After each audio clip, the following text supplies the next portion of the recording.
Antoine, pourrais-tu te présenter, aborder ton parcours professionnel et développer la relation que tu entretiens avec La Réunion?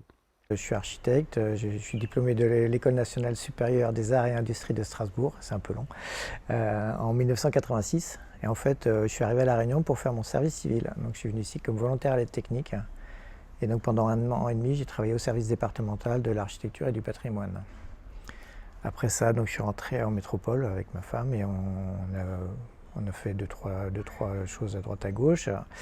Et on a voulu revenir à La Réunion parce que la perspective professionnelle pour moi, c'était autrement bosser à Paris, donc ça m'intéressait moyennement. Donc j'avais des contacts ici, on est revenu pour que je monte une boîte avec des associés. Cette association, elle a fait long feu, puisqu'au bout de 6 mois, c'est terminé. Et en fait, j'ai été quasiment obligé de m'installer comme ça, sans l'avoir vraiment prémédité. J'ai ouvert ma première boîte en 1992. Et donc j'ai commencé en profession libérale et assez vite j'ai essayé de travailler avec des gens qui travaillaient un peu comme moi et je me suis rapproché d'un autre architecte qui s'appelle Michel Reynaud. Au début on a partagé des locaux, des projets, puis après on a fini par partager un peu plus, de plus en plus de projets. Et on a été amené au bout d'un certain moment, en 2000, 2003, à monter un bureau d'études environnementales. Donc on avait chacun notre structure d'architecture, on a monté le bureau d'études environnementales de Réunion. Et c'est important parce que la genèse de cette démarche-là, c'est que on cherchait, on se rendait compte que pour faire notre architecture, c'est-à-dire qu'il soit sensible au climat et à l'environnement, il fallait qu'on agisse sur l'urbanisme, parce que souvent les règlements d'urbanisme nous empêchaient de pouvoir produire une architecture qui nous paraissait intéressante. Donc c'est dit, il faut qu'on aille sur le terrain de l'urbanisme et de l'aménagement, parce qu'autrement, ça ne changera jamais. Donc on a monté ce bureau d'études environnementales qui s'est intéressé à l'urbanisme, à l'aménagement et aussi à la qualité environnementale des bâtiments. Donc ça, c'était notre première association. Ensuite, on a continué nos activités de chacun plus ou moins ensemble, avec notre structure. Au bout de quelques années, je me suis associé avec un jeune architecte et ensemble, on a changé le nom de la société pour que ça soit plus transmissible et non pas personnalisé sur un ego d'un individu. Ça s'appelait Antoine Peur Architecture, mais ensuite donc, on a transformé ça en Lab Réunion, laboratoire d'architecture bioclimatique, pour aussi marquer une philosophie forte et puis aussi la possibilité d'avoir vraiment un collectif de gens qui travaillent ensemble et non pas un individu qui personnalise une architecture avec le star system qu'on rejette assez furieusement. Donc c'était un peu l'idée quand même. Donc cette structure montée, on a continué notre activité qui s'est développée autour de ces activités, surtout sur ces problématiques environnementales qui sont devenues de plus en plus prégnantes en fait. Au départ, nous on le faisait mais on ne nous écoutait pas trop, puis on nous a écouté de plus en plus. En fait, c'est devenu malheureusement, on aurait préféré que ça ne devienne jamais une nécessité. Et donc l'étape suivante, c'est que toujours dans la même préoccupation d'avoir des gens qui partagent notre philosophie dans l'ingénierie, on a monté un bureau d'études structure pour que aussi on ait la même approche, pour pas avoir à chaque fois à réexpliquer notre philosophie, notre démarche, comment est-ce qu'on voyait l'économie de moyens dans la structure d'un bâtiment. Donc on a créé un bureau d'études structure qui s'appelle le Laboratoire d'études techniques de La Réunion. Donc ce qui a complété ce triptyque qu'on a en étape ultime, juste avant la transmission que je viens de faire, qu'on a regroupé qu'on a rassemblé dans un groupe qui s'appelle le groupe ILED du Centre, qui regroupe ces trois activités maintenant et qui constitue quelque chose d'assez cohérent en fait par rapport au paysage de la maîtrise d'œuvre et à notre vision de comment exercer non pas forcément la profession d'architecte, mais de concepteur à l'échelle d'un territoire. Pourrais-tu nous parler de la holding Ilette du Centre et nous expliquer comment elle se structure? Il y avait une autre chose qui me paraissait moi depuis toujours importante, c'était la transmission. C'est-à-dire que je voulais pas que ça soit vain, c'est peut-être un peu prétentieux, mais je pense que j'ai monté quelque chose qui fonctionne bien, un bel outil, et je voulais pas que quand j'ai une activité qui diminue ou que j'ai plus forcément les mêmes envies ou etc. que ça s'effondre, parce que je pense qu'il faut capitaliser sur des expériences et l'expérience elle est basée sur des gens. Donc je voulais pouvoir transmettre dans de bonnes conditions et donc pour réfléchir à cette transition, à cette transmission, on a fait appel à quelqu'un qui nous a aidé à structurer tout ça, qui nous a proposé de mettre en place cette holding, donc une holding ILED du Centre, qui a fait faire des transformations alors c'était un peu technique dans les aspects capitalistiques des différentes boîtes. On a transformé les SARL en SAS pour pouvoir faire des changements, des transmissions de parts plus facilement. Donc c'est un côté qui m'échappe complètement, mais je fais confiance à des gens compétents pour faire par rapport à la philosophie qu'on voulait impulser. Et donc c'est ce qu'il a respecté. On a monté cette holding dans lequel j'ai encore des parts en fait, mais dans lequel il y a des nouveaux associés qui ont pu du coup rentrer dans ce groupement qui constitue une entité, non plus trois éléments séparés, pas forcément hyper bien identifiables. Donc aujourd'hui, ça regroupe une trentaine de personnes qui travaillent globalement dans l'aménagement et la conception du territoire et des bâtiments qui vont dans un territoire. Quelle est la philosophie de Lab Réunion? Quel est son positionnement par rapport à la notion de tropicalité? Assez vite, évidemment, là, c'est peut-être aussi lié à ma formation. Je viens d'une école où c'est un peu particulier, la formation à l'ENSAIS. On a des ingénieurs qui enseignent en architecture. Et moi, je suis de cette génération. J'avais des profs qui étaient issus du premier choc pétrolier, qui nous avaient beaucoup sensibilisés à tous les aspects de l'architecture solaire, qu'on appelait ça à l'époque, et de l'écologie. Bon, après, par mes origines, moi je suis quelqu'un qui vient de la campagne, j'ai toujours été, je ne suis pas un urbain, donc j'ai toujours été sensible à mon environnement, à l'environnement naturel. Et mon associé, lui, c'était un militant écologiste, donc très vite, il a manifesté à Plogoff avec les cirés jaunes à l'époque, contre les centrales nucléaires. Donc on avait déjà un peu cette fibre-là, et en fait on l'a transposé dans un contexte qu'on ne connaissait pas, mais qui nous a beaucoup intéressé, le contexte tropical. Et on s'est rendu compte qu'en fait, on manquait furieusement de références parce que tout ce qu'on lisait, tout nous renvoyait à l'hémisphère nord. Or, moi, l'hémisphère nord, j'aime beaucoup, mais ça ne m'intéresse pas beaucoup au niveau professionnel parce que ça n'a pas grand-chose à voir. Donc assez vite, cette notion de tropicalité, elle a émergé de la spécificité d'un territoire par son histoire, par son climat, par son contexte. Et comme notre objectif, c'est de faire des projets les plus contextualisés possibles, ils sont forcément rattachés, entre autres, à la zone intertropicale qui est déjà un élément en soi, quoi. C'est un peu ça la genèse du truc, de cette grande sensibilité à un milieu spécifique et surtout de faire une forme, en tout cas j'ai souvent dit, de faire une rupture avec le monde du Nord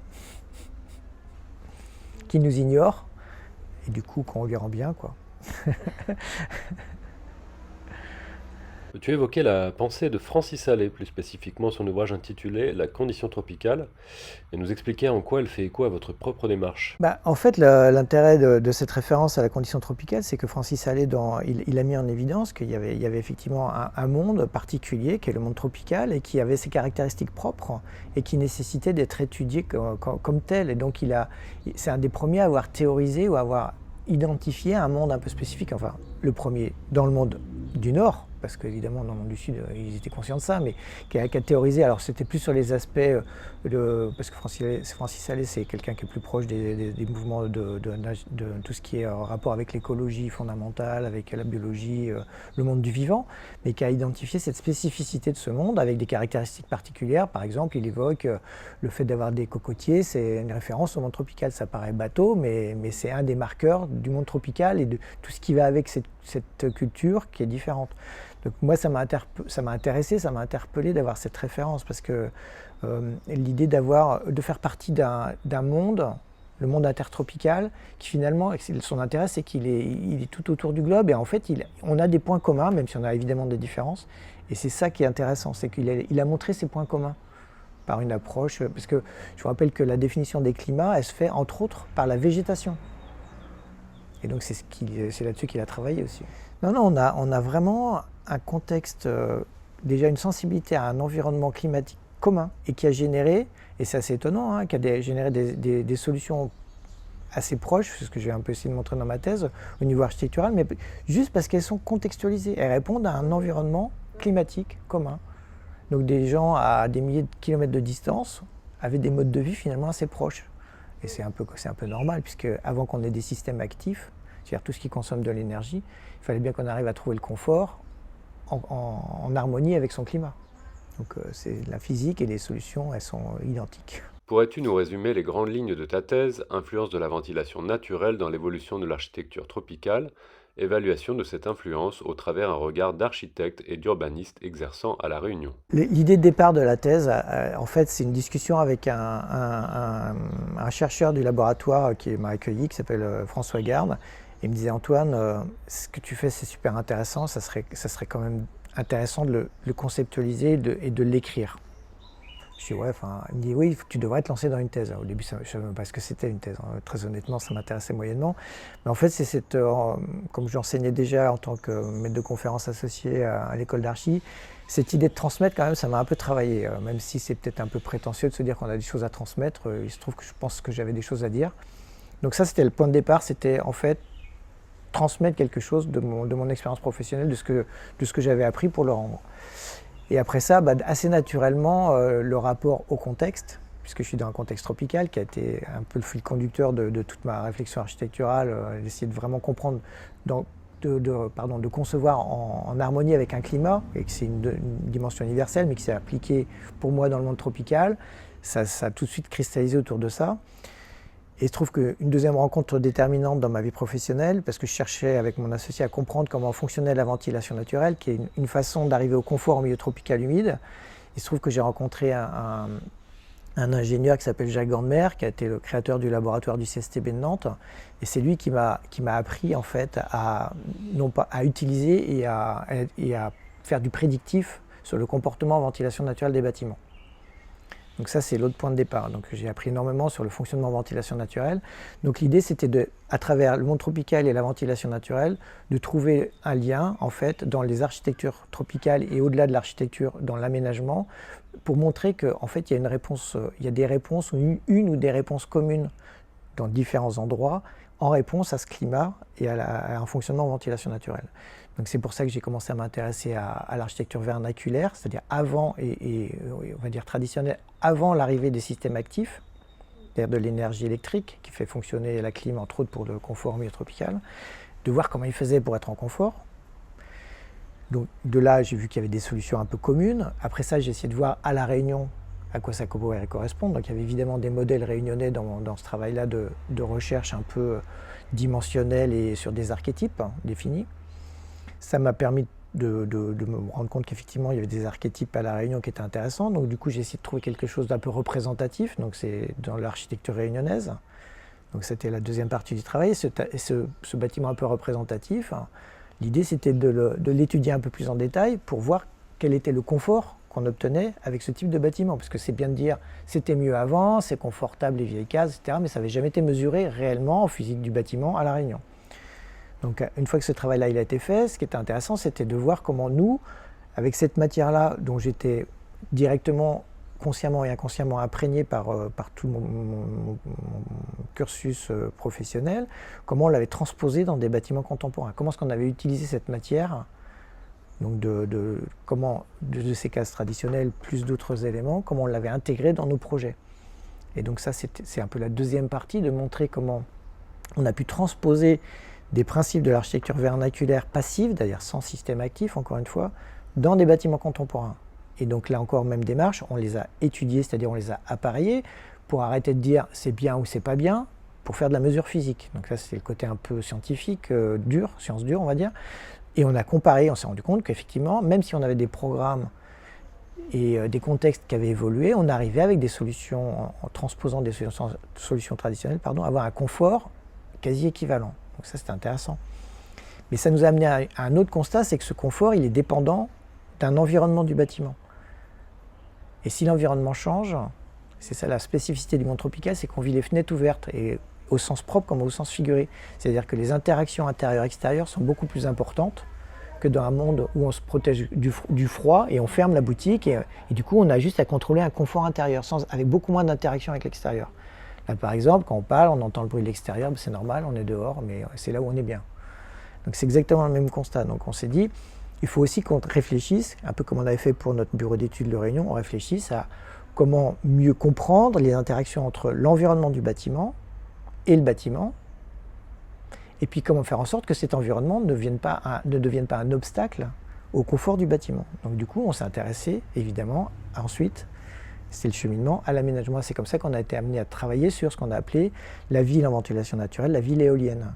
Donc c'est cœur de ville à possession, où on a poussé le concept très loin pour aller jusqu'à développer, et c'est le stade ultime un peu de ce que je veux montrer dans le travail de thèse, mais aussi grâce à l'intervention de nouveaux acteurs, donc cette science de l'aérolique urbaine, comment on a pu en fait intégrer le droit à la ventilation naturelle. C'est-à-dire de s'assurer que chaque bâtiment, dans une trame bâtie, a un accès quasi équivalent au vent, comme on l'avait au soleil dans les villes traditionnelles au Maroc, etc.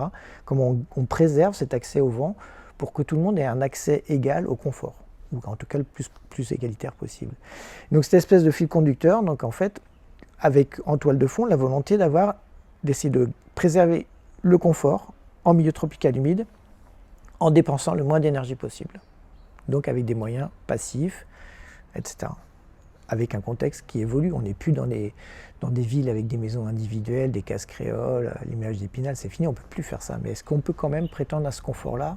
Donc c'était ça un peu l'idée sous-tendue par la thèse, montrer qu'il y avait quand même un fil conducteur, et ce fil conducteur, c'était la compréhension du mécanisme, du fonctionnement de ces habitats traditionnels. Comment ces constats et ces différents aspects techniques se sont-ils retrouvés dans ta pratique d'architecte? On a aussi commencé à ce moment-là à travailler avec les laboratoires universitaires, c'est-à-dire qu'on avait des simulations, on avait effectivement des éléments qui nous laissaient à penser que on obtenait une certaine forme de confort, mais on ne l'avait pas vraiment mesuré in situ dans des conditions assez rigoureuses pour pouvoir en tirer des enseignements réels, quoi. Donc, et ça avait, par exemple, pour une case réunionnaise, case créole traditionnelle, ça n'avait jamais été fait. Il y a beaucoup de papiers qui existent sur le confort d'une maison traditionnelle thaïlandaise, vietnamienne, etc., enfin dans la zone tropicale, mais il n'y avait rien de spécifique sur la case créole, on va dire, même aux Antilles, quoi. J'ai pas trouvé il y avait quelques trucs, mais c'était intéressant d'essayer de voir, de comparer en fait, de voir, pour sortir de l'image d'Épinal, encore une fois, c'est sympathique, c'est mignon, c'est typique, donc c'est bien. C'est intéressant d'aller un petit peu plus loin. C'était l'occasion de le faire. Après ça, on savait aussi que, par exemple, nos bureaux, qui ont été les premiers bureaux en ventilation naturelle sur l'île, on savait qu'ils étaient confortables, puisqu'on y était depuis 5-6 ans, quand j'ai fait ma thèse. Donc, mais on n'avait pas la capacité à être dans le prédictif. On avait des règles du pouce qui nous permettaient de penser que ça allait fonctionner, mais on ne pouvait pas dire à quel niveau de confort on allait obtenir. C'était pas suffisamment... Et en fait, la rencontre avec cet ingénieur, avec Jacques Grandemers, ça nous a permis de rentrer dans le prédictif, c'est-à-dire de pouvoir dire à nos clients, non mais vous allez avoir ça. Et ça nécessite l'utilisation d'outils experts, dont la soufflerie. Et ça, c'est aussi nouveau. On a développé un travail d'utiliser la soufflerie pour faire du prédictif en ventilation naturelle de confort. C'est quelque chose qui n'est pas utilisé dans beaucoup d'endroits, quoi. C'est vraiment un savoir-faire qui s'est développé grâce à cette personne-là et un certain nombre d'architectes dont on fait partie à La Réunion qui a rejailli qui a interpellé d'autres ingénieurs, etc. Parce que cette spécificité, elle a commencé un peu à faire tache d'huile. Tu parlais de Bornarel. Ce travail-là, ça l'a intéressé parce que eux, en métropole, on a besoin de ventilation naturelle, mais pas pour le confort. Pour avoir un bon renouvellement d'air hygiénique, pour ne pas s'intoxiquer comme avec le Covid par exemple, ou bien pour évacuer de la surcharge thermique, mais on n'a pas des vitesses d'air et donc des contraintes techniques aussi poussées. Donc la ventilation naturelle, c'est un sujet très large, hein. Il n'y a pas une ventilation naturelle, il y en a plusieurs. Il y a plusieurs dimensions, et nous on est dans la dimension la plus complexe et la plus contraignante en fait. Ton hypothèse de départ se fondait sur le postulat qu'un climat tropical humide produit des typologies architecturales originales et communes. T'es-tu déplacé pour confirmer ou infirmer ce que tu pressentais? Quand je me suis déplacé, je n'y allais pas avec cette finalité prédéfinie. J'ai observé des choses. Après ça, aujourd'hui, on est dans un monde hyper connecté, donc c'est assez facile, entre guillemets, d'avoir accès à un certain nombre d'informations. Moi, j'avais besoin d'informations. Là, mon objet d'étude, c'était des maisons traditionnelles. Donc, toute la difficulté, c'était de récupérer des plans, coupes, façades, c'est assez pragmatique, de bâtiments traditionnels, et aussi évidemment les données contextuelles pour m'assurer que j'étais bien dans un climat tropical. Bon, ça c'était pas trop compliqué, mais qu'il y avait un certain nombre de choses qui étaient de points communs. Donc j'ai réussi à récupérer, au départ je suis parti d'un fichier où j'avais plus de 160 ou 190 maisons.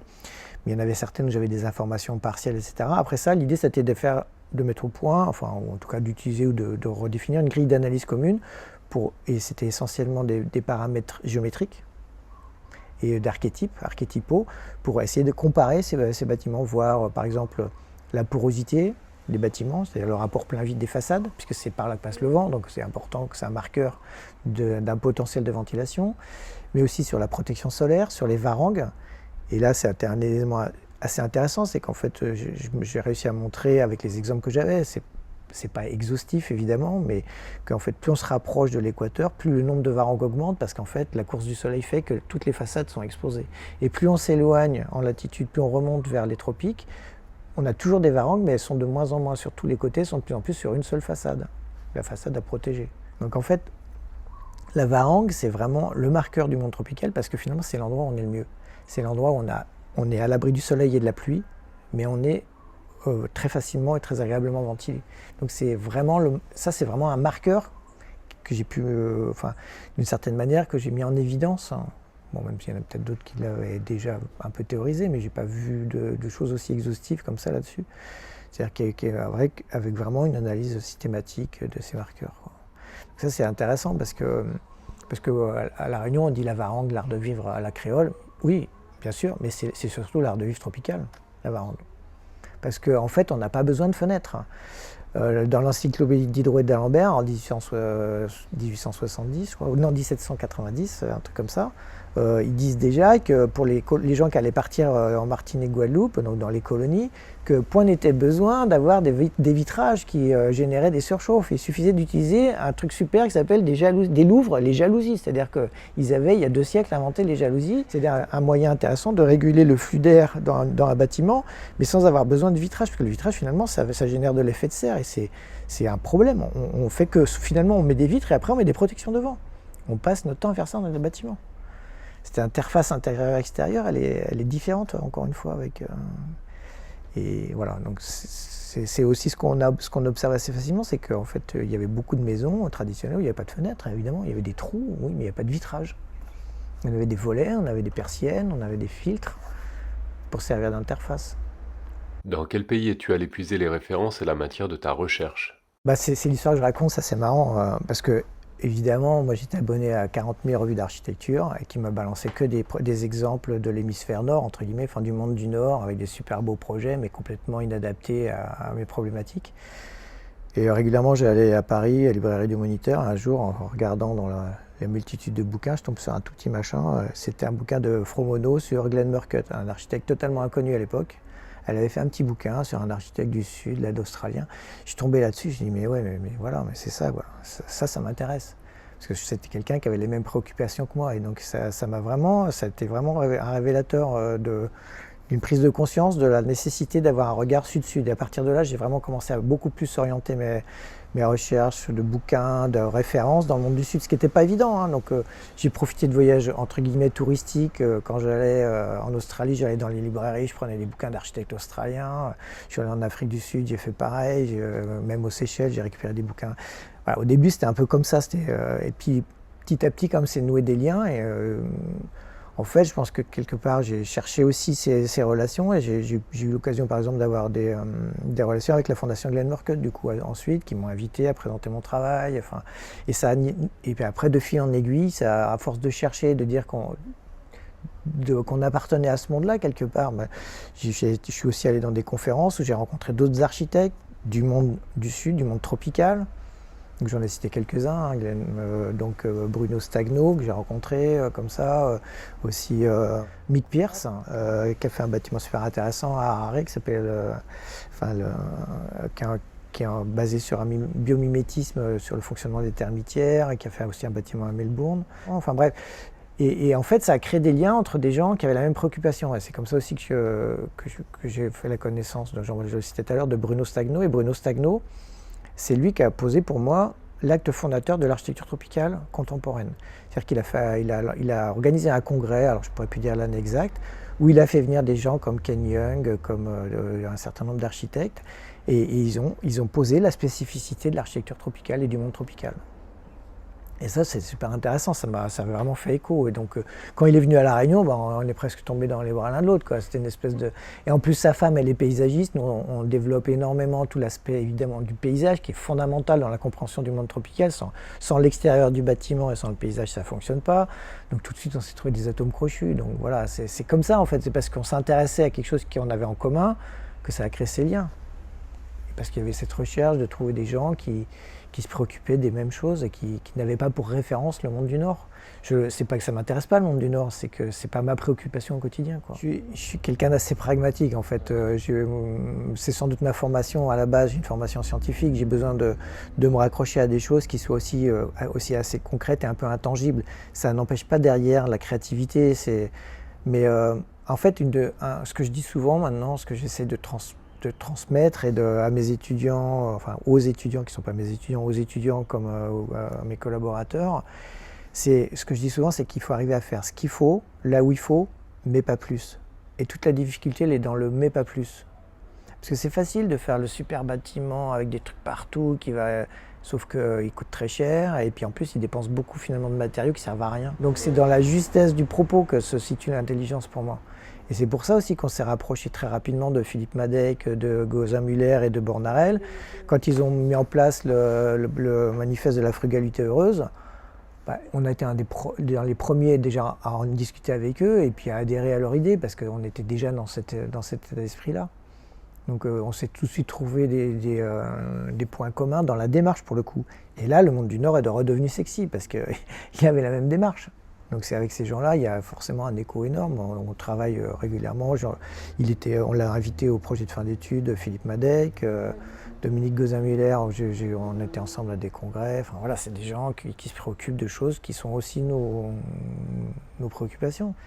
Mais ça arrive, en fait, ça n'arrive pas par hasard. C'est parce que c'est des choses c'est une recherche, c'est une espèce de quête commune, je pense. Et donc, du coup, forcément, à un moment donné, on se rencontre. Si tu cherches rien, tu vas rien trouver. Mais quand tu cherches, tu trouves. Et ce qui est intéressant, c'est que tu trouves souvent des gens, en fait. C'est ça le mieux, finalement. Dans le contexte de pénurie de matériaux que nous connaissons, comment gérez-vous l'approvisionnement et l'importation? Alors ça, c'est un des gros problèmes qu'on a, c'est un des gros problèmes de l'insularité, c'est-à-dire que c'est difficile de développer un outil industriel ou avec des nouveaux matériaux sur un territoire qui est restreint. Donc on dépend beaucoup des importations, donc ça c'est un premier problème. Et on a du mal à développer un modèle industriel sur un petit territoire. Donc ça c'est un des regrets, c'est-à-dire que très souvent on aurait voulu faire des bâtiments, moins de béton, moins de bâtiments en béton, mais en fait pour des raisons économiques et de tissu économique et industriel, on a eu du mal. Mais malgré tout, à chaque fois qu'on a pu, on a essayé de réduire la part du béton dans les bâtiments, d'avoir de plus en plus de bois. C'est comme ça qu'on a développé tous les bâtiments avec les circulations extérieures en bois. On est dans les rares architectes de La Réunion à avoir fait des bâtiments publics tout en bois. Donc on a eu cette démarche-là, mais c'était bien sûr pas suffisant. Moi, mon regret, c'est d'avoir trop bétonné, hein. Enfin, franchement, mais c'est vrai que c'est super difficile dans ce contexte-là. Maintenant, on essaie de travailler sur les matériaux. On a essayé de lancer des recherches sur l'utilisation de la terre à La Réunion, c'est encore très embryonnaire. On travaille sur les matériaux biosourcés, donc là on essaye de monter un projet à l'utilisation du bambou, qu'on fait conjointement avec l'école d'archi, mais aussi dans le monde privé avec notre bureau d'études. Enfin, on essaie de développer, de trouver des alternatives à l'importation, parce qu'il faut qu'on réduise notre dépendance aux importations, et puis aussi à des matériaux qui soient moins émetteurs de CO2. Donc c'est l'espèce de double challenge auquel on a à faire face, hein. Et peut-être que la solution, c'est aussi dans la réutilisation et d'en construire un peu moins et un peu plus intelligemment. Ce qui est assez paradoxal, mais à un moment donné, il faut se poser de plus en plus la question, est-ce qu'il faut construire là? Et ça, c'est un vrai questionnement, hein, pour un architecte. Comment les dispositifs bioclimatiques présents dans l'architecture réunionnaise traditionnelle t'ont-ils aidé à développer des projets contemporains qui répondent aux enjeux et aux problématiques actuelles? Moi j'ai eu cette chance, mais je n'en ai pas tout de suite pris conscience, de commencer ma carrière à La Réunion en étant au service départemental de l'architecture et du patrimoine. Donc j'ai été tout de suite immergé dans le monde de l'architecture traditionnelle, des monuments historiques. Et donc en fait, quelque chose qui ne m'attirait pas forcément au départ quand on est un jeune architecte, les monuments historiques, enfin en tout cas pour moi, c'était pas forcément... C'était pas ma tasse de thé, mais en fait ça m'a amené à m'y intéresser, à essayer de comprendre comment ça fonctionnait. Finalement, ça a été très très instructif, Parce que je me suis rendu compte qu'il y avait un certain nombre de dispositifs architecturaux qui étaient évidemment loin d'être stupides et qui permettaient en fait, de faire des bâtiments qui étaient confortables, qui étaient agréables. Donc ça peut être par exemple une plus grande hauteur sous plafond, ça va être des dispositifs pour faciliter la ventilation dans une maison, c'est-à-dire sans circulation intérieure, une réflexion malgré tout sur les protections solaires, parce que la case créole, elle n'est pas forcément bien orientée en fait. Elle est orientée face à la rue. Parce qu'il y a un côté architecture démonstrative. Et c'est pas du tout à ce niveau-là bioclimatique. On se mettait face à la rue, frontalement, axialement, avec l'allée de cocotiers, le bar au créole, tout dans la symétrie. Donc on se retrouvait parfois avec une façade face à la rue à l'ouest, ce qui n'est pas terrible. Et donc il fallait trouver des dispositifs pour compenser ces erreurs d'implantation quelque part. Donc c'est comme ça qu'ils ont développé les protections solaires, les varangues. Parce qu'au début, l'archétype référent, c'était ce qui se construisait en métropole, c'est-à-dire des maisons toutes bêtes avec des toits 4 pans en pierre. Et après, cet archétype, il a évolué pour s'adapter au climat. Mais d'autant plus que souvent, en fait, ils n'avaient pas trop le choix parce qu'il n'y avait pas de réflexion d'organisation de la maison par rapport au soleil. Ça, ils s'en foutaient. C'était face à la rue, pour qu'on voit. C'était côté exposition, quoi. Démonstration du statut. Donc c'est un peu comme ça que moi je l'ai compris. Alors je ne sais pas si c'est vraiment la motivation, mais à un moment donné, ils n'avaient pas le choix. Ils n'avaient pas de clim, donc s'ils avaient une façade plein ouest, s'ils ne mettaient pas des protections solaires, c'était mort, quoi. C'était invivable. Donc ça, plus la végétation en périphérie, tout ça, ça nous a vachement fait réfléchir. Et puis la sensibilité aussi à la base de mon associé qui était très très versé sur les aspects paysages, ça nous a amené à développer aussi tout un questionnement et tout un savoir-faire sur la prise en compte du paysage dans le bâtiment. Et qui n'est pas à l'échelle de l'îlot de chaleur urbain, on en parle beaucoup aujourd'hui, les villes qui chauffent, nous c'est à l'échelle de la bulle de fraîcheur en périphérie du bâtiment. Et ça c'est un truc aussi qui n'a pas été très mesuré. On sait qu'à l'échelle d'une ville ça refroidit, ok, on peut gagner 2-3 degrés en ayant une ville très végétale par rapport à une ville très minérale, mais on n'avait pas vraiment fait de mesure sur les abords immédiats d'un bâtiment, alors que la case traditionnelle c'est vraiment ça, c'est une maison avec un jardin autour. Et donc nous on a refait des bâtiments avec des jardins autour. Pourrais-tu revenir plus en détail sur Ilette du Centre ? L'îlette du Centre, à la base, c'est un projet de mon associé Michel, mais qui est un peu à l'aboutissement de choses qu'on faisait déjà depuis un moment, mais c'est un peu le stade ultime, c'est-à-dire on a très vite, on a toujours fait des logements, par exemple traversants, on n'a jamais fait des logements avec un couloir central comme il y en avait à La Réunion, ce qui nous paraissait une ineptie totale en termes de fonctionnement, puisque il n'y a pas de possibilité d'accès à la ventilation naturelle. Mais le fait de complètement déconnecter de la façade et de faire cette espèce ce grand espace tampon, ça, c'est vraiment la transposition de la varangue. C'est-à-dire qu'on est passé de la varangue de la case créole à la varangue à l'échelle urbaine. On appelle ça la varangue urbaine. Donc en fait, l'idée, c'était de transposer cette varangue à l'échelle de la maison à l'échelle urbaine. Donc ça, c'était intéressant. Et puis après, tout le travail aussi sur l'aménagement périphérique, ça a été facilité par le fait que l'îlette du Centre, avant, c'était les pépinières Luspo. Et donc le client initial, c'était un pépiniériste, donc quelqu'un qui avait déjà une sensibilité à la nature, à l'environnement, et avec lequel on travaillait depuis longtemps pour développer, d'ailleurs en totale illégalité, l'usage des plantes endémiques dans nos projets. À l'époque, on n'avait pas le droit de le faire. On était hors la loi. On l'a fait systématiquement. Aujourd'hui, tout le monde dit qu'il faut mettre des plantes endémiques, mais à l'époque, c'était interdit. C'était juste parce qu'on risquait de modifier les espèces originelles qui ne devaient pas muter, etc. Alors que le vivant, par définition, il bouge tout le temps. Bref, ça c'est un autre débat. Donc ça a été l'occasion un peu de mettre déjà ça en place. Et après ça, moi j'ai travaillé plus spécifiquement par contre sur les bureaux. Moi je me suis vraiment concentré sur le fait de réfléchir à des bureaux qui fonctionnent sans climatisation, en ventilation naturelle. Donc c'est là où on a mis en place tous ces principes de ventilation, ok, mais avec une certaine porosité, avec aussi la possibilité pour chaque personne d'être acteur de son confort. C'est-à-dire qu'il faut qu'on puisse avoir le flux d'air sur le corps, ou à chaque poste de travail. Donc une réflexion sur l'organisation du bâtiment en extérieur, mais aussi sur l'organisation interne. Parce que si on organise mal l'intérieur, ça ne va pas ventiler non plus. Donc tout ce travail-là, on l'a fait parce que c'était un peu déjà des choses qu'on avait constatées. C'était plus encore ce qu'on appelle la règle du pouce. C'est plus pas des intuitions, ça va au-delà de l'intuition, c'est des constats qu'on avait fait, mais c'était un peu l'aboutissement de tout ça. Donc ça a permis de mettre en place un certain nombre de choses et surtout de commencer à pouvoir convaincre nos clients qu'on pouvait faire des bureaux, parce qu'à l'époque on nous riait au nez, qu'on pouvait faire des bureaux sans clim et être en confort à La Réunion. Donc on s'est dit, puisqu'on n'arrive pas à le faire pour des clients, on va le faire pour nous-mêmes. Ce qui est a priori pas mal d'ailleurs. Je trouve tous les architectes devraient habiter dans les trucs qu'ils dessinent, parce que des fois ils dessineraient peut-être pas certaines choses. Donc là, on s'est appliqué à nous-mêmes les principes qu'on essayait de mettre en place, qu'on avait déjà mis en place dans du logement, mais pas dans des bureaux. Donc c'est un peu ça sur ça qu'on a travaillé, donc sur les protections solaires, sur la végétalisation des abords, sur l'épaisseur des bâtiments, sur l'organisation par rapport au vent dominant, etc. Tous ces éléments-là, qui après ça ont été étudiés beaucoup plus finement en physique du bâtiment. C'est devenu un sujet d'étude en soi. À l'IA du Centre, il y a pas mal de papiers scientifiques qui ont été faits par le laboratoire Piment, par des thésards chez nous, etc. Donc, mais c'est aussi pour dire qu'on n'a pas forcément toujours besoin, quand on est dans une situation pas trop complexe, d'outils super complexes. Il faut déjà beaucoup de bon sens. C'est tout simplement pas faire des trucs stupides ou contre-productifs. Déjà, quand on fait bien les choses à un endroit qui n'est pas trop mal ventilé, on arrive à avoir ce confort. Mais ça ne suffit pas partout. C'est aussi ce dont on s'est rendu compte, c'est que ça a ses limites. Quand on est en plein centre-ville, dans un contexte avec moins de ventilation, il faut faire beaucoup plus attention, il faut trouver des solutions beaucoup plus expertes. Mais c'était la première pierre un peu vraiment, et le fait que ça soit nos bureaux, c'est devenu vraiment une force, parce que ça a permis de montrer qu'on n'était pas juste les deux fous écolos dans le sud avec des fleurs dans les cheveux et qui fument des pétards tous les soirs, quoi. Parce qu'à un moment donné, c'était l'image qu'on avait, hein. Quand on disait ça, mais ils sont cintrés les deux là-bas. En plus, on était loin de la capitale, de Saint-Denis, alors c'était encore un truc. Voilà, ça c'est pour l'île du Centre. Mais il y a eu pas mal de papiers, du coup, d'études qui ont été faites là-dessus. Et à la base, encore une fois, c'est fait ce qu'on appelle à la règle du pouce. Dans quelle aire géographique inscris-tu ton travail? Et quels sont les réseaux de coopération et d'échange existants au sein de l'hémisphère sud auxquels tu participes?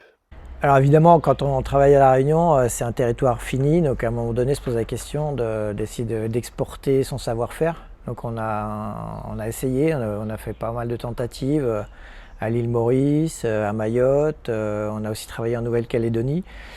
C'est assez difficile d'exporter l'architecture. Parce que les études, on peut encore, mais le suivi de chantier, il faut être sur place. On s'est rendu compte qu'au niveau logistique, c'était pas très simple. Donc à chaque fois, on a essayé de trouver des partenariats avec des gens qui étaient installés sur place. Puis c'était aussi pour pas se poser comme des gens qui viendraient comme des donneurs de leçons, puis envahir, entre guillemets, un territoire où il y a déjà des gens qui ont un savoir-faire. Donc on s'est toujours positionné dans une idée, une éthique de collaboration et de partage. Donc ça, c'était sans doute notre force, je pense, au niveau éthique, mais notre faiblesse pour que ça puisse perdurer, parce qu'on avait du mal à fidéliser ces partenariats. Mais néanmoins, on a fait quelques projets à Mayotte. À Maurice, on a eu plus de mal à concrétiser, parce que le monde anglo-saxon est assez éloigné de notre mode de fonctionnement, donc c'est pas toujours facile.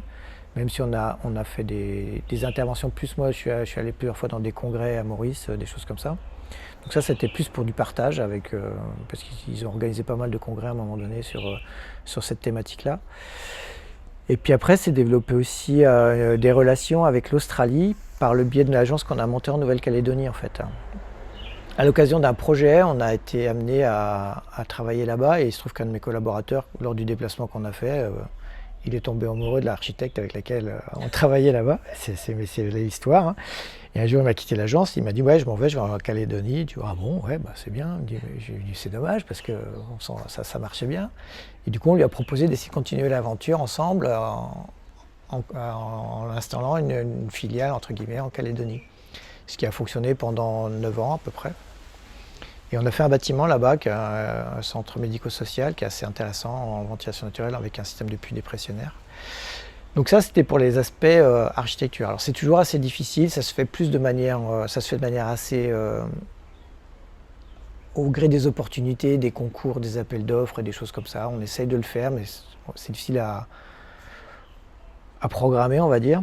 L'autre façon aussi d'échanger pas mal que j'ai fait ces dernières années, c'est dans le cadre de congrès en fait. Parce qu'au bout d'un moment, on a un peu identifié comme quelqu'un ayant des choses à raconter ou des choses à montrer. Donc on est invité dans un congrès, après on rencontre des gens qui vous invitent ailleurs. Donc par ce biais-là, en fait, j'ai pu aller plusieurs fois à Maurice, en Afrique du Sud, et aussi en Australie, où j'avais été invité par la fondation Glenn Murcutt. Là, c'était un truc assez intéressant, assez exceptionnel, puisqu'ils font des espèces de conférences tous les 2 ans à Sydney, qui sont sur 2 jours. Ils invitent des architectes Et il y a des gens qui viennent pendant 2-3 jours écouter des conférences, mais surtout on vit tous, on mange tous et on dort tous ensemble sur une île pendant. Donc c'est une ambiance assez particulière, parce que du coup on peut échanger. Alors moi j'étais invité, c'était facile, mais même pour les gens qui viennent pour se former ou pour apprendre, et ben, lors du repas on peut échanger. Donc ça c'est super intéressant comme manière d'échanger.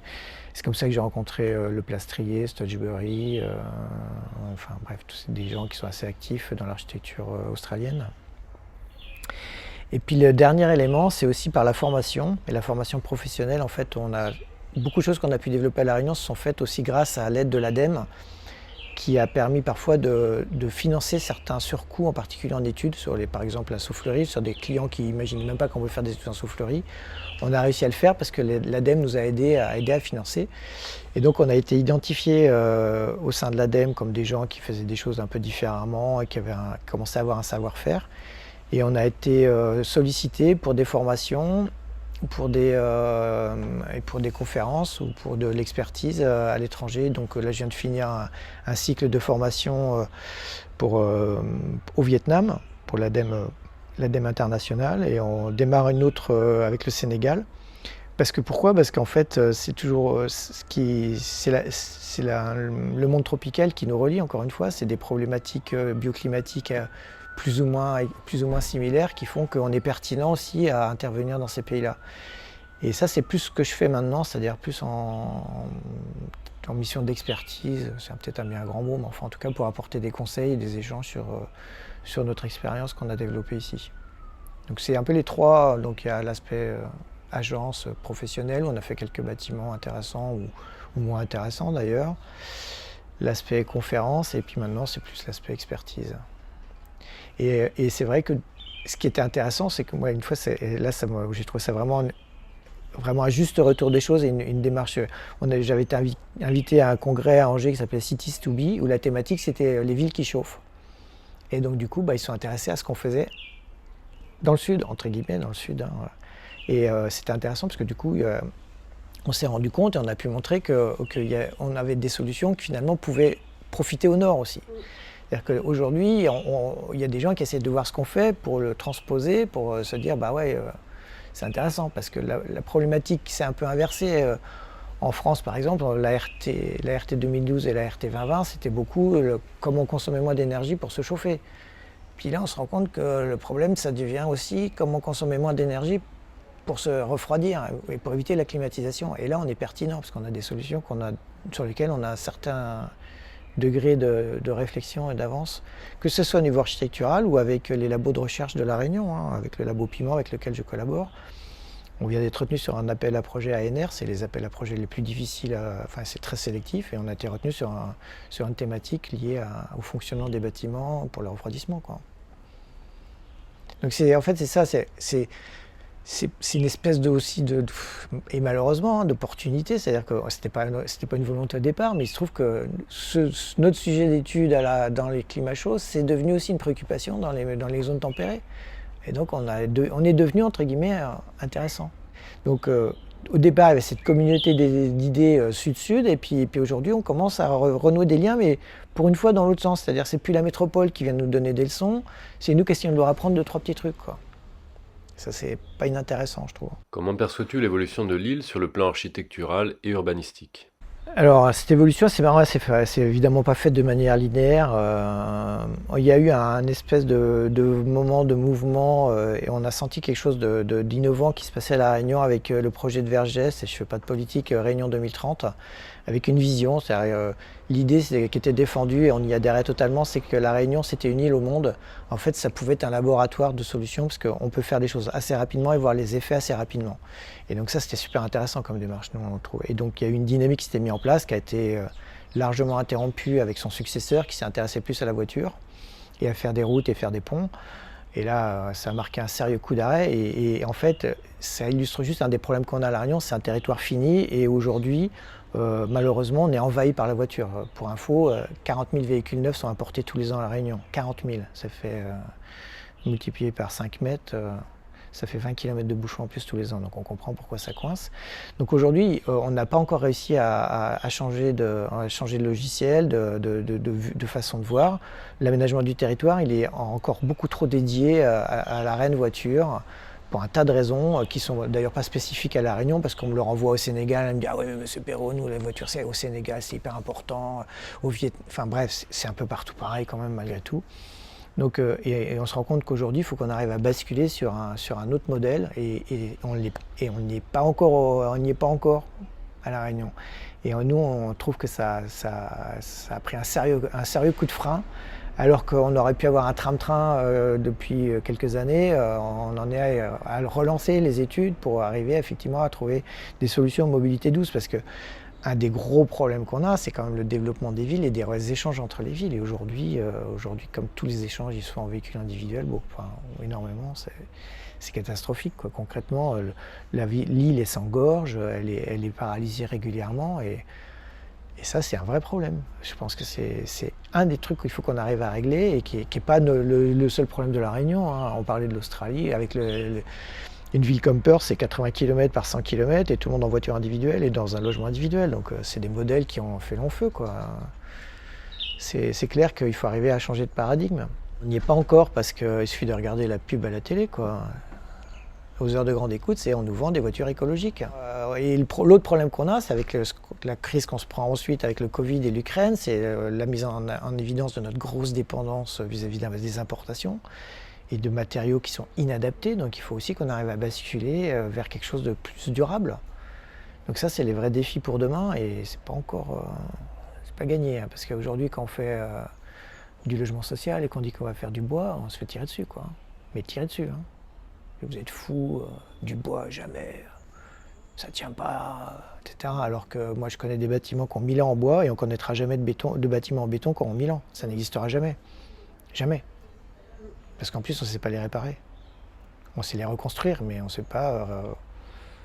Alors qu'un bâtiment en bois, on peut toujours changer une pièce abîmée, les remplacer, etc. Bref. Quelle place prend ta pratique d'enseignant dans le champ de tes différentes activités ? J'enseigne depuis bientôt 20 ans, alors au début comme vacataire, et ensuite comme maître de conférence associé, puis à l'issue de ma thèse, j'ai pu postuler à un poste de titulaire, et maintenant je suis maître de conférence. Mais j'ai toujours essentiellement enseigné en studio, c'est-à-dire les travaux dirigés autour du projet, qui est un peu la démarche spécifique du projet architectural de la formation d'architecte. C'est quand même ce qui marque vraiment dans les études, hein, la concrétisation de tous les autres enseignements. Donc ça m'a toujours intéressé, parce que c'était proche de ma pratique professionnelle. Concrètement, c'est faire avec des étudiants ce que je fais avec mes collaborateurs, c'est-à-dire construire un projet autour d'un programme. Donc ça, c'est intéressant. Et en fait, plus ça allait, plus je me suis senti légitime et utile dans ce rôle-là, et de moins en moins dans mon agence. Parce que dans mon agence, peut-être ça m'a un peu dépassé, mais je me suis retrouvé avec mon associé, mais à la tête d'une équipe de 30 personnes, avec des problèmes de relations humaines, de financement, de machin. Je faisais plus d'architecture, quoi. Donc je ne m'y retrouvais pas, même si j'étais satisfait de la production, parce qu'il y avait quand même une philosophie qui transparaissait, qu'on avait réussi à transmettre, mais moi, faire de la ressource humaine, ça ne m'intéresse pas trop, quoi. Donc dans l'enseignement, j'ai trouvé un espèce de second souffle, et je me suis senti, je pense, très honnêtement, certaines formes d'utilité, de transmettre des valeurs, ces valeurs-là et ces envies à mes étudiants, à leur montrer que finalement, même si l'avenir n'est pas super rose, c'est dans l'action, et on est au cœur de l'action quand on est architecte, qu'on va peut-être pouvoir agir un peu, quoi. Donc on est plusieurs à impulser vraiment de manière très forte, c'est ce qui, je pense, marque pas mal l'école de La Réunion, cette volonté de faire une architecture moins impactante, plus respectueuse de l'environnement, et c'est vraiment ma motivation, moi, c'est d'agir sur les décideurs et les architectes de demain, quoi. C'est un peu prétentieux, mais c'est comme ça que je le vois. Alors les ateliers de projet, c'est assez varié. Bon, j'enseigne surtout en master, donc c'est sur des projets en général d'une certaine complexité déjà. Et ils sont toujours abordés de toute façon sous le prisme, c'est un invariable, on demande une approche déjà bioclimatique. C'est systématique. Et après ça, c'est la variété des sujets sur lesquels va avoir à travailler un architecte. Ça peut être étudier un quartier. Dernièrement, on a fait bosser les masters première année sur l'île Océan. L'île Océan, c'est un terrain au centre de Saint-Denis sur lequel il y a eu je ne sais pas combien de concours. Le premier, c'est quand je suis arrivé comme VAT, c'est-à-dire il y a plus de 30 ans, il y a 35 ans, qui est toujours déserté. Donc qu'est-ce qu'on fait sur ce terrain-là? Donc c'était le questionnement initial et après on a travaillé sur déjà une réflexion sur la programmation, après sur l'aménagement et une fois qu'on a trouvé des solutions d'aménagement, que les étudiants avaient fait des propositions d'aménagement, on a découpé les îlots et on les a fait bosser chacun sur un îlot pour avoir finalement un projet global sur un semestre. Donc ça c'est une approche et toujours avec la dimension, bien sûr, mais ça c'est même plus un attendu, enfin ils le savent, il faut une approche bioclimatique. Et après, on bosse aussi sur des concours d'étudiants. Par exemple, on se sert comme prétexte, il y a le concours Archibois, qui est un concours qui est pour les étudiants. Et moi, je leur ai proposé de réfléchir sur la future école d'architecture, dans le cadre du programme Archibois. Et on était super satisfaits parce qu'en fait, sur nos étudiants, on en a 5 qui ont soumis leur projet. Sur les 5, on en a 3 qui ont été finalistes. Donc, qui ont été invités à Paris, donc dans les 10 architectes, 10 étudiants sélectionnés en France, 3 qui venaient de La Réunion. Et on en a un qui a fini lauréat. Donc, ce qui était franchement une satisfaction, c'est que les membres du jury ils ont dit « mais vous nous avez fait un cours d'architecture bioclimatique ».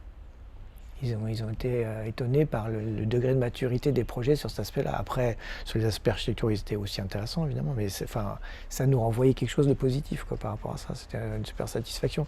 Donc en fait, on saisit toutes les opportunités. Par exemple, on développe aussi en studio, je travaille avec Karin Smuts, qui est Global Award for Sustainable, donc c'est un prix d'architecture. Et on travaille, et là, c'est pas forcément une démarche évidente, mais on travaille sans aller voir les sites, puisqu'on travaille sur des projets en Afrique du Sud ou dans le nord de l'Afrique du Sud, dans les pays d'Afrique de l'Est côtiers qui sont en milieu tropical. Mais c'est aussi une manière d'aller chercher les informations différemment et d'avoir un regard distancié sur une problématique donnée, sur une ville, on a bossé sur d'Urban par exemple, ou des choses comme ça. Alors on peut dire, ouais, vous n'êtes pas sur place, mais oui, mais on peut quand même apprendre des choses, même si on n'a qu'une vision c'est pas inintéressant de ce mode de fonctionnement aussi. Puis il faut arrêter de penser qu'il va falloir se déplacer partout, tout le temps, parce que c'est juste pas possible, quoi. Ouais. Donc ça, c'est le genre de choses qu'on fait. Après, il y a un autre truc qu'on développe depuis quelques années, c'est un workshop. C'est la pédagogie par le faire, F-A-I-R-E. C'est-à-dire que sur 5 jours, on développe un projet pour réaliser un prototype à échelle 1, avec 2 jours où ils travaillent en studio pour essayer. Et c'est interannée, c'est-à-dire qu'on associe des étudiants toutes les années à travailler ensemble. Donc c'est aussi un mode d'intégration. Et on les fait bosser sur une thématique. Et depuis l'an dernier, on le reproduit maintenant et on va essayer de reproduire pour capitaliser. On travaille sur le bambou. Donc l'an dernier, on a fait des structures pour un festival. Donc on travaillait avec la Réunion Métis. Ils avaient besoin de structures pour des tireuses de bière, pour des stands de tri, pour des trucs de vente de billets. On a fait des stands en structure bambou. Donc c'était la contrainte. Et au bout de 5 jours, ils avaient 10 structures. Vous pouvez regarder d'ailleurs, c'est assez marrant. Il y a un film sur YouTube. Vous tapez workshop bambou Wensa, mais vous allez tomber dessus. Donc c'est un peu le déroulé de ce workshop qui marche super bien parce que les étudiants, c'est aussi l'intérêt, ils touchent la matière, quoi. C'est pas juste de la théorie, c'est pas juste du dessin. À un moment donné, ils prennent une scie, un marteau, une perceuse. Ça, c'est à peu près, c'est les choses que je développe. Et depuis 2 ans, je participe aussi au développement de la recherche, puisque c'est une nouvelle préoccupation. Enfin, en tout cas, c'est assez récent dans les écoles d'archi de développer la recherche. Donc dans la logique licence, master, doctorat. Donc, je fais partie de la commission recherche. On travaille sur essayer de développer effectivement une forme de recherche en architecture, avec tous les questionnements que ça peut poser, puisque c'est transdisciplinaire. Donc on ne fait pas de la recherche en histoire de l'architecture ou en sociologie de l'architecture ou en technique de l'architecture, mais donc voilà, c'est assez intéressant aussi. Et, c'est un des autres éléments auxquels je participe au sein de l'école. Sachant qu'en plus on a le projet on travaille aussi sur un aspect un peu plus large d'être la 21e, et c'est quasiment acquis, 21e École nationale supérieure d'architecture. C'est-à-dire que la Réunion va devenir autonome. Sachant qu'aujourd'hui, on est déjà assez lisible. On a beaucoup d'étudiants qui viennent en master, surtout, en mobilité, et qui viennent parce qu'on affiche un programme pédagogique autour de l'architecture bioclimatique. Et pas que par rapport au monde tropical, parce que c'est une démarche. Après, une fois qu'on a compris comment comme on le faisait dans le monde tropical, on peut appliquer avec d'autres solutions, mais avec la même démarche dans d'autres climats. Hein. Donc c'est ce qui aujourd'hui, c'est ce qui m'occupe la plupart du temps. Il y a beaucoup de choses à faire. Hein.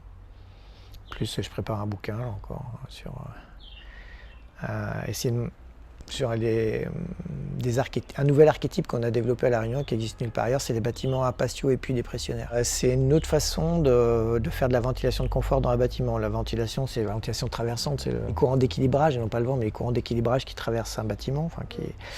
Mais quand on est dans un milieu urbain, qu'on a un masque ici, un masque là, ça marche pas terrible. Et en fait, on va chercher la dépression qui est en haut, au-dessus des bâtiments, et pour ça, on fait une espèce de grosse cheminée. Et donc ça génère des architectures particulières qui ressemblent à des architectures à patio, mais c'est plus qu'un patio parce qu'en fait il faut une émergence, etc. pour que ça puisse aller chercher de la dépression. Et ça n'a été développé que à La Réunion. Et donc je suis en train j'ai un papier pour le congrès qui a été retenu là-dessus où je vais présenter ce travail-là.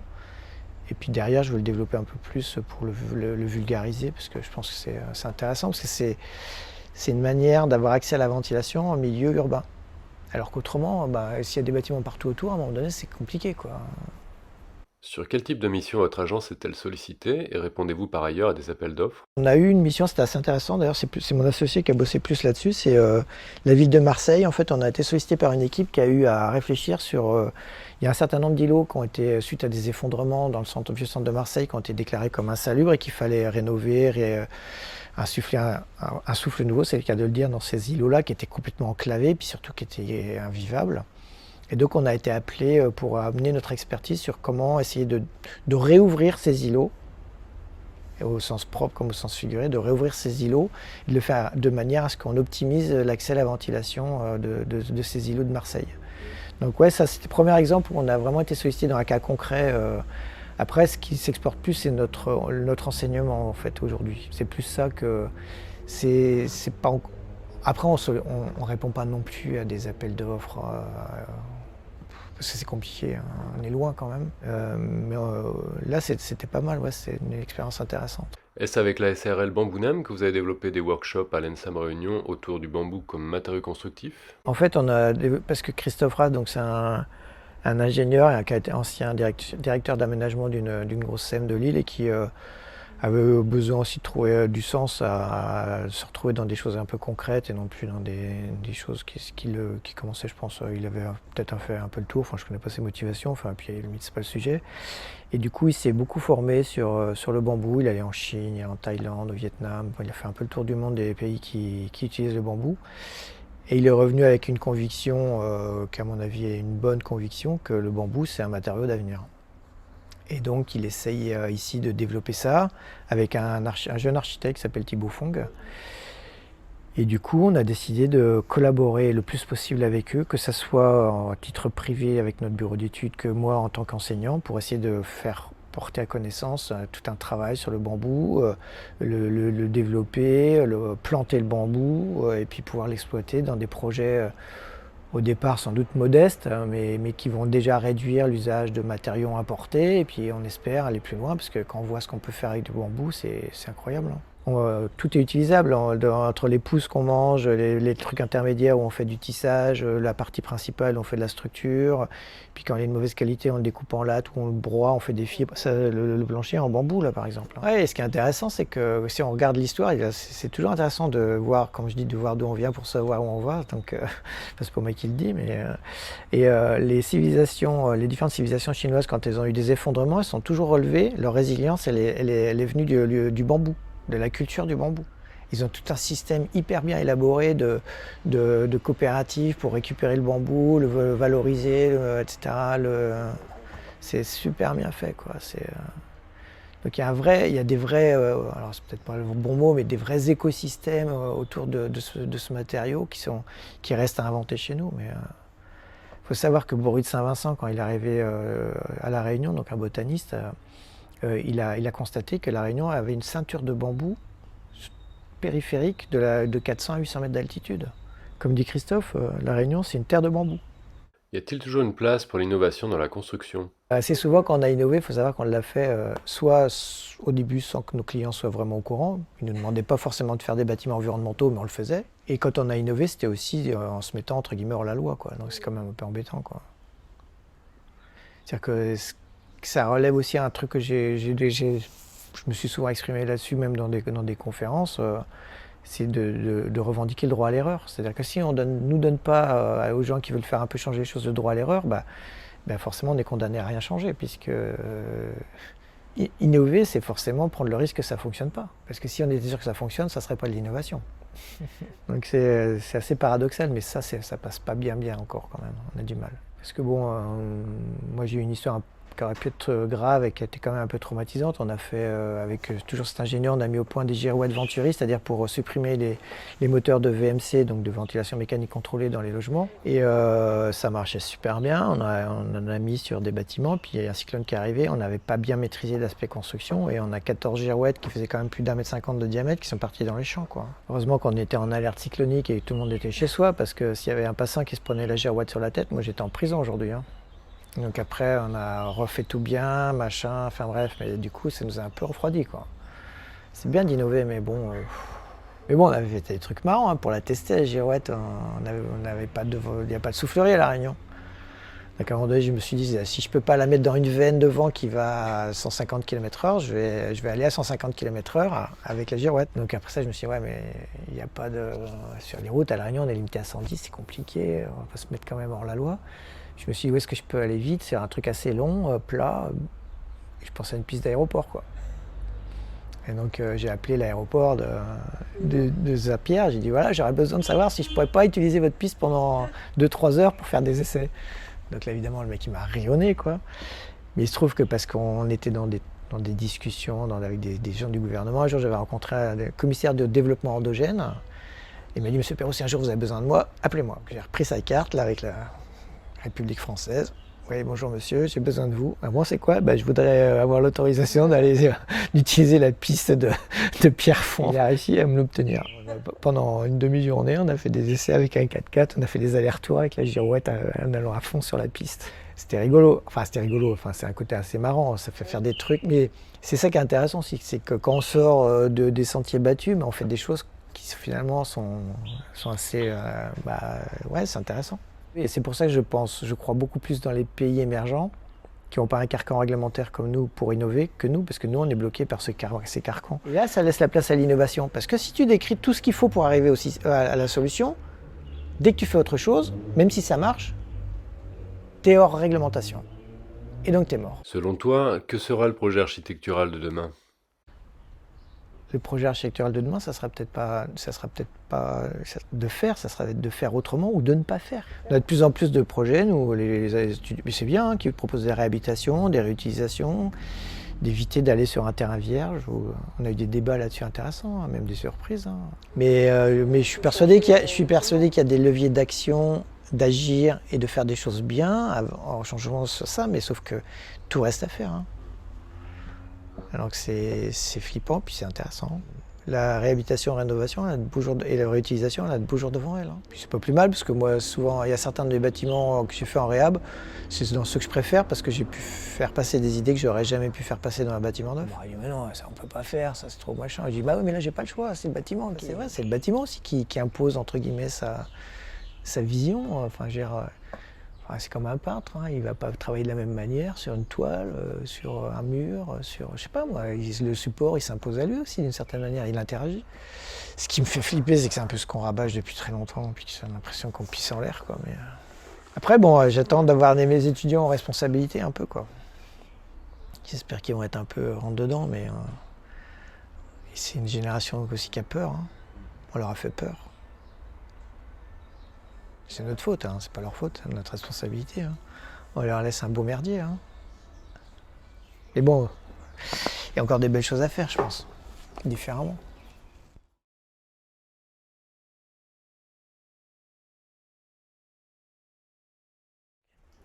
Oh putain, Tingo. Hey, casse-toi le chien. Casse-toi le chien. Allez, allez, allez. C'est Sean, mon fils.